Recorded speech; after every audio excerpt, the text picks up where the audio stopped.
So what is a tracking pixel? It's often called a tracking snippet or even a tracking tag. Yep, geeks have got lots of different words for exactly the same thing. The word pixel, by the way, it comes from, originally what it was is if you think about a picture that you would look at on a page, that's a certain number of pixels by a certain number of pixels. And screens these days might be, say, 2,000 pixels wide by 1,000 pixels high.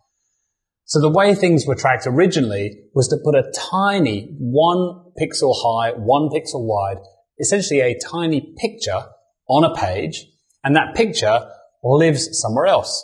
So when a page loaded, part of the instructions, part of the code for this page said, go get this picture and put it on the page. So it would have to wander off, grab this one by one tiny little picture, bring it back and put it on the page. And the act of doing that meant that we could track the page. We could track what happened on the page. And every time this picture got called for and the code on the side said, hey, I need that picture, we would know that something had happened on that page and therefore we could track it. So that's where pixel comes from.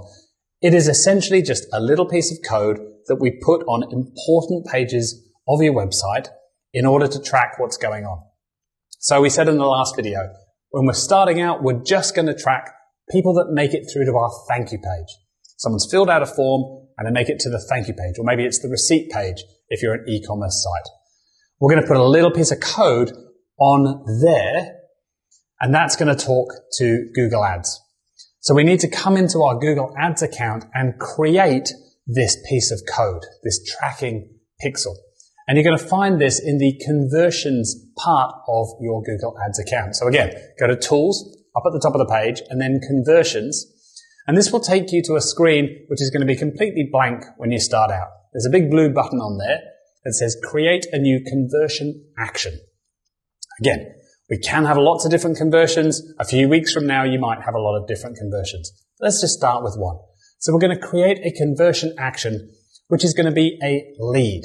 So we're going to set this up. We're going to give it a name, choose a couple of other settings. Don't worry about the details for now. Just follow your nose or have somebody else do it for you. And you're going to create a new conversion action, and that's going to spit out at the end a little piece of code. Now, if you know code, if you understand how your website is put together, then by all means, go install that piece of code yourself. There is an option there to send the code to your friendly web geek.